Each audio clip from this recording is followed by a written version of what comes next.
It's Neil Sean here on your entertainment news. We're in the wonderful Playhouse Theatre in the heart of London's West End with a legend, the one and only Mr. Des O'Connor, who's currently starring in the smash hit musical Dreamboats and Petticoats. Remember though, Des? Remember what? If I miss out, I miss what? You said you were going to miss it. You miss out. Oh, I said that. Do you want me to say that? Yeah. I thought you were going to say that. No. All right. Two of this No, is the no, thing. you unpick. Your best is coming now. Okay. Hi, it's Neil Sean here on your entertainment news.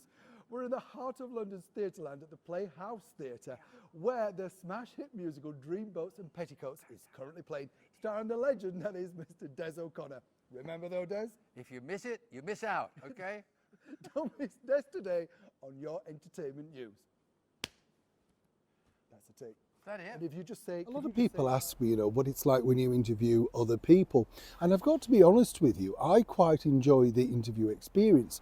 But oddly enough, I'll be honest with you, chums, not myself. It's funny, isn't it? I don't really like people interviewing me because I sort of come away with this thing of, it's a bit boring, it's not that exciting, that sort of stuff. And you're thinking, wow, how does it feel when you do it the reverse thing? And I've been lucky enough, as many people know, to interview so many wonderful people. And I think the real key factor is to be interested in the person.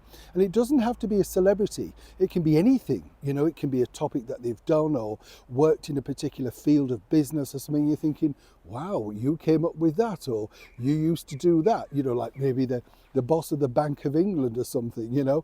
It's always fascinating to find out things, and I think that's part and parcel of human nature. When I was looking back at some of the recent interviews and previous interviews, I stumbled across this wonderful gem which I'd like to share with you today.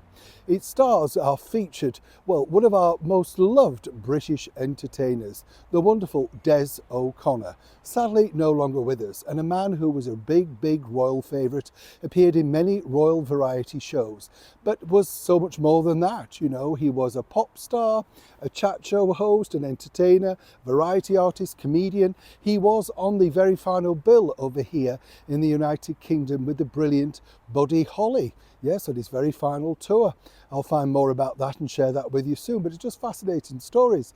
On this particular sort of interview, I asked him about what it was like interviewing, himself, because he had a very successful chat show. And the thing about Des O'Connor, which I greatly admired, was the fact that he sat back, let the guests speak, but if you're a comedian, went along with you, absolutely found you hilarious, howled with laughter, and made sure that the audience had a wonderful time. Here, he talks about exactly how he managed to secure the Hollywood A-lister that had been quite evasive on the UK chat show market for many years, the wonderful Barbra Streisand.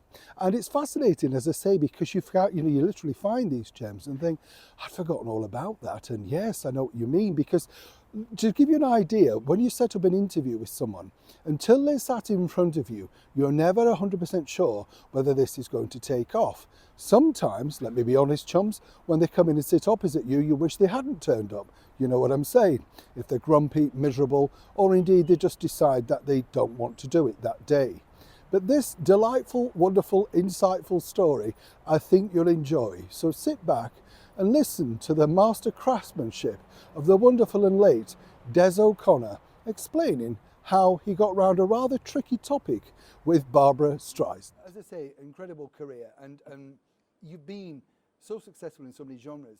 As a chat show host, I think, not just in this, but you are the best because you disarm the person. They're comfortable talking to you, which is the key. Been watching, haven't you? I have.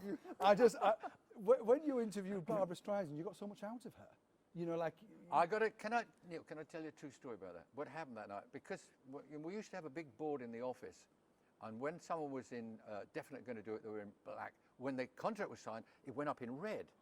Now this morning I went and I'd been saying to Colin Fray, the producer, get Barbra Streisand if you can. No one's ever got her. Yeah. So I walked in that morning, and there in big red letters was BS. I said, what kind of BS is that up there? Is that the BS that it could mean? Or is that Barbra Streisand? He said, it's Barbra Streisand. So I then went into 6 weeks of studying everything she's ever done. I could have gone on mastermind with her as my specialist subject, and I knew everything about her.